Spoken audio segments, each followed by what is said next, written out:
You are listening to Bedtime Dreamy Tales. Please make sure you have smashed that like button and subscribe to our channel for new story. Story title, The Poor Boy in the Grave. Once upon a time in a small village, nestled between the misty mountains and the whispering woods, lived a poor shepherd boy named Emil. Orphaned at a young age, the local magistrate placed Emil in the care of a wealthy farmer, Mr. Gruber, and his wife. The Grubers were known for their riches as well as their miserly and cruel hearts. They tightly hoarded their wealth, and any small slip by others, like taking a bite of their bread, would send them into fits of rage. Emil, despite his earnest efforts, always received scant meals and plentiful punishments. His daily chores included tending to the farm animals, which he did with diligence but little joy, as the fear of the Grubers' wrath was always upon him. One day, while watching a hen and her chicks, disaster struck.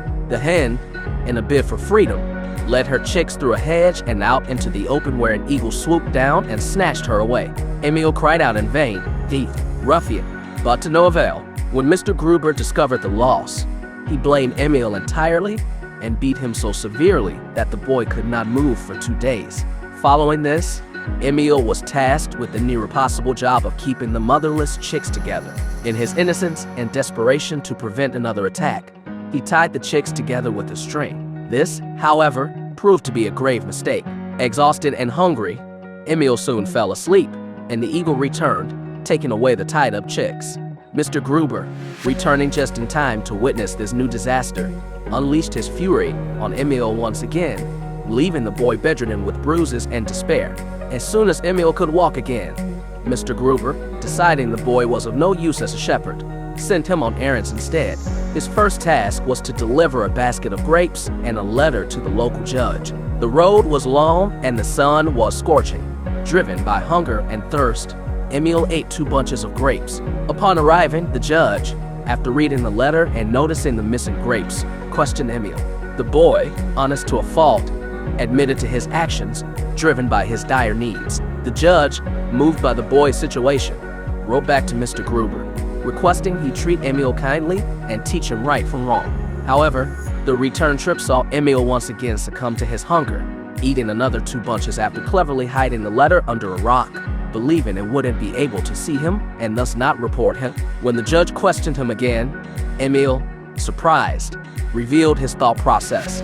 The judge couldn't help but laugh at the boy's naivety, and once more wrote to Mr. Gruber, who was far from amused at receiving the news. The next day, Mr. Gruber, furious and determined to punish Emil, gave him a nearly impossible task: to chop 2 bundles of dry straw into fodder by 5 o'clock, or face severe consequences. Emil labored intensely, fearing what might happen if he failed.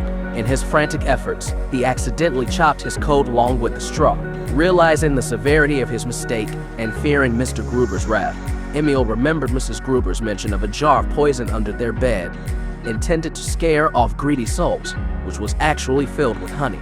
Believing it to be poison and wishing to end his sufferings, Emil consumed the honey, expecting to die. To his surprise, the sweetness only made him stronger. Confused but still desperate, he then drank what he thought was pesticide, actually Hungarian wine, left carelessly by Mr. Gruber. Convinced of his impending death, Emil stumbled to the church's graveyard and laid himself in a newly dug grave, falling into a deep sleep that he never awoke from. The celebrations from a nearby inn sounded like heavenly music to him, and he passed away, believing he had reached paradise. When Mr. Gruber learned of Emil's death, fear and guilt overwhelmed him. His sorrow was profound, and it wasn't long before he collapsed, just as a fire started in his kitchen where Mrs. Gruber was boiling oil. The house quickly caught fire and was reduced to ashes. In the days that followed, the Grubers lived in poverty and pain, haunted by their conscience and the memory of the poor boy whose life was marked by hardship and ended in the cold embrace of an unmarked grave. Their tale became a somber lesson on the importance of kindness and the heavy cost of cruelty. If you like the story, please give this video a like. For more stories, go to bedtimedreamytales.com. See you in the next story.